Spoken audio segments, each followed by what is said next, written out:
This is an absolute robbery for the Miami Heat, as there has been a new trade rumor proposed that would give the Heat the star they need and also make one of the NBA's best big threes, putting the Heat right back into the top of title contention in the Eastern Conference. And while they would be giving up a lot in this deal, it is once again the Heat setting themselves up in the way that they're always able to do. And this screams Miami Heat basketball, as they have the opportunity to strike on a team that is very close to going into full rebuild mode. And we are going to discuss all of this, how this all happens, and much more as well. But guys, before we jump into that, if you are part of that 80% that's not subscribed to Heat Digest, make sure to subscribe for daily Miami Heat updates. We have a lot of great videos coming at you every single day that you do not want to miss out on. But with all that being said, let's jump into it. There is a lot to go over right now, because as we know, the Miami Heat, they're looking for that final star player, that guy who they feel like they could fully build around. As good as Bam Adebayo and Tyler Hero are, it feels like the Heat understand they still need to find that number one guy, the best player on a championship team who they really feel can lead them there. Now, we've seen teams that are less top heavy in strength have a lot of success in the playoffs. I mean, not too many people would qualify Tyrese Halliburton as some top 5 to 8 NBA player. However, he led a team to the NBA Finals. We're seeing that sort of change in this day and age in the NBA, with having a successful team being good enough. But the Heat, they still need that final star piece. Nobody is doubting that. And in order for them to do that, they are going to have to get it done via trade. And they have a nice, good amount of trade chips that they could use, headlined by Andrew Wiggins, someone who's on a good contract that's going to expire soon and has been a valuable trade chip around the NBA, who's also helped the Golden State Warriors win the 2022 NBA Finals with his phenomenal defense and also shot creation as well. Wiggins has been a successful player and does fit into a lot of systems, but the Heat have never looked at him as a long-term solution to their problems after the Jimmy Butler deal. And we're going to likely see the Heat decide to move on from Wiggins sooner rather than later. And this trade that was brought up is absolutely massive, as in this deal, the Miami Heat received Ja Morant, where the Memphis Grizzlies receive Andrew Wiggins, Nikola Jovic, Jaime Jaquez Jr., a 2027 first-round pick, and a 2031 first-round pick. Now, obviously, it's a lot, but you do bring in Ja Morant, a player who is absolutely phenomenal and does give the Miami Heat that final star, while also giving the Heat one of the best backcourts in basketball between Tyler Hero and Ja Morant, while the Heat get to keep Khalil Ware, also have Bam Adebayo, and then you got a few different players you can still plug in, mainly Norman Powell at your small forward spot, and you have a nice little bench there still with Pell Larson, guys like that who will still be around, that will be able to cover. It won't be the best bench in the world, and obviously blockbuster trades usually do take away from the bench, but the Heat then have a core that's really all three of their guys are a similar age group where they will be hitting their prime at the same time, and the Heat will have a 4 to 5 year window to try to contend, while a bunch of veterans would jump on to this team. As a team with Ja Morant, Tyler Hero, and Bam Adebayo with a budding Khalil Ware is going to be one of the top teams in the Eastern Conference, so they will be getting veterans on those vet minimum deals, while the Heat also bring up some of their own guys as well. Now, this trade was broken down by Fadeaway World, saying that acquiring Morant would effectively signal a new era for the Miami Heat. With a generational talent joining the side, the Heat would become a new superpower in the Eastern Conference, capable of going toe-to-toe with the best in the league, like the Cleveland Cavaliers and the New York Knicks. And as constructed, the Heat are in possession of talented players. When considering their starting backcourt with Hero and Powell, Miami already possesses impressive offensive firepower. Injecting Morant into this rotation would require Powell to move to the small forward position, but it would do wonders for the Heat's overall scoring production, which is absolutely true. Ja Morant is a guy who last season put up 23 points per game with 4 rebounds and 7 assists. The Heat get their true point guard they've been looking for. He also just turned 26 years old. His best days were likely ahead of him, where he got over a steal per game last year, shot 45% from the field and 31% from 3.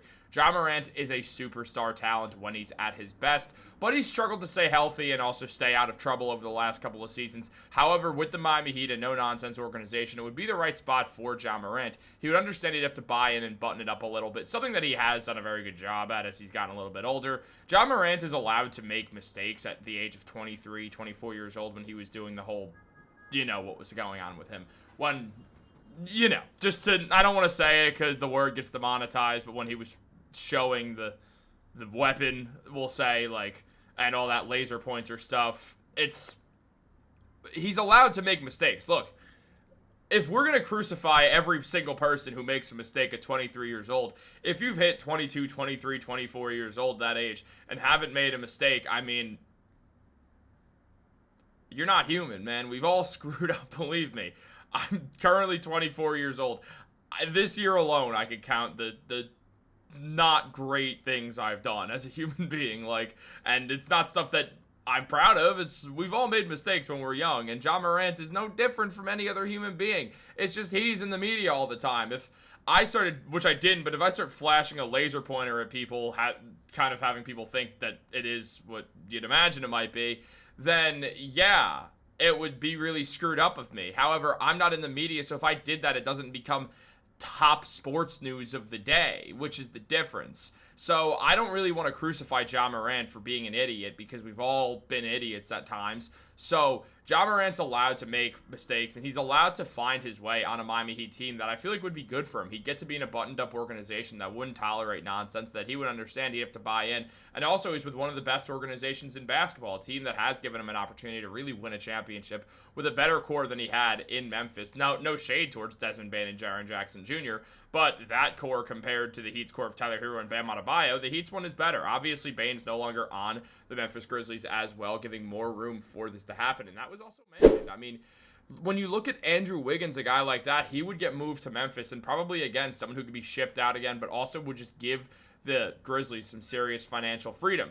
Andrew Wiggins put up 18 points per game last year between the Warriors and the Heat, shot pretty well from the field, 45%, 37% from three, got 4.5 rebounds per game, 2.5 assists, is an excellent defender as well, getting a steal and nearly a block per game as well. Wiggins is a very talented player, and as mentioned by Fadeaway World, the Memphis Grizzlies have already shown that they have partially committed to a rebuild this offseason. By trading Desmond Bane to the Orlando Magic, the Grizzlies have effectively broken up their main core. Although they shut down trade rumors of any further activity, it doesn't guarantee the Grizzlies won't commit to a rebuild eventually. In the current scenario, the Grizzlies star duo of Ja Morant and Jaren Jackson Jr. hasn't been able to deliver postseason success. With Jackson Jr.'s recent contract extension, Memphis has committed to the former Defensive Player of the Year for right now.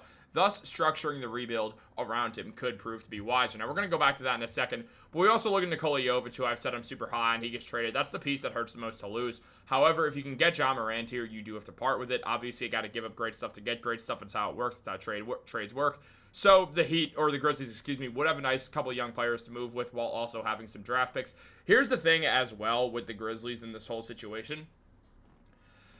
Basically, they trade away Desmond Bane for a bunch of draft capital, and just because they re-signed Jaren Jackson doesn't mean they can't ship him off if they decide that this thing's not working. They fired a head coach already in Taylor Jenkins. They're coached by a new guy, and with all this in mind, what we're seeing from the Memphis Grizzlies is a team that has never really been able to compete at the top level in the playoffs. They had one year where they made the second round, and that was the peak of things. So I wouldn't be shocked to see the Grizzlies blow this thing up sooner rather than later. Most teams in the Western Conference are trying to contend right now. The Utah Jazz are getting sick of tanking. The Portland Trailblazers are getting sick of tanking. And with stuff like that happening, the Grizzlies do have an open window to try to rebuild right now while very few teams are committing to a rebuild. It would make some sense if they ultimately want to do that. At the same time, Ja Morant sells tickets and he puts butts in seats.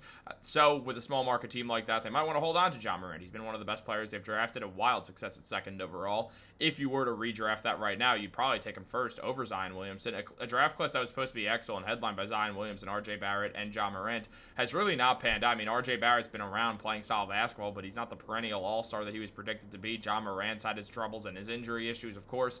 Zion Williamson has had his injury issues, of course, as he's the reincarnated Blake Griffin. We've seen a lot of stuff go down with these three top guys, and I honestly feel like Ja Morant getting a change of scenery is the best chance to see him really continue to show what he used to 3 years ago when he was a 23-year-old who looked like he was going to be one of the best players in the NBA. He's still one of the best players in the NBA, but he looked like a top 10 future talent. Now he's a top 25 guy who, with the Miami Heat, would fit in so perfectly with the unit where things would work so well. So I want to see this trade happen, absolutely. I think this would be the perfect trade for this situation. Again, the Grizzlies do get to get rid of Andrew Wiggins' contract. They could flip him, or they could end up just waiting it out with Andrew Wiggins having to be a bit of a tank commander if they also decide to trade Jaren Jackson. Meanwhile, Ja Morant's on a massive contract. If the Grizzlies do want to move on from him, it makes sense to do a rebuild and just kind of cut that contract out, get some draft capital for him, get a nice young player in Jovic. It makes a ton of sense to go out there and do this move. And I mean, we look at Jovic, who's been absolutely excellent. We've seen him play overseas, and he's been great. Don't get me wrong. I mean, the man has been doing great work, putting up an average of 13 points per game in the national games that he's played in, while also getting 2.2 assists and 4 rebounds a night. We've seen Jovic ball out consistently, have his really nice games, and honestly, when it comes down to it, Nikola Jovic is someone who we should be super excited about, but also is, at the end of the day, still a trade chip that we have to be well aware of is a trade chip. Now, Jaime Jaquez Jr. also gets dealt in this trade. Jaquez, literally everything went down from last year. His percentages got worse. Things just took a dip last year for Jaquez, and a change of scenery, I think, would help him out a ton as well, especially with a young Memphis Grizzlies team. He would be able to really try to find his value once again as the Grizzlies try to reset this whole thing. But guys, what do you think about this whole thing? Let me know in the comments down below. Like this video, subscribe, turn on post notifications. Have a great day. I will catch you later.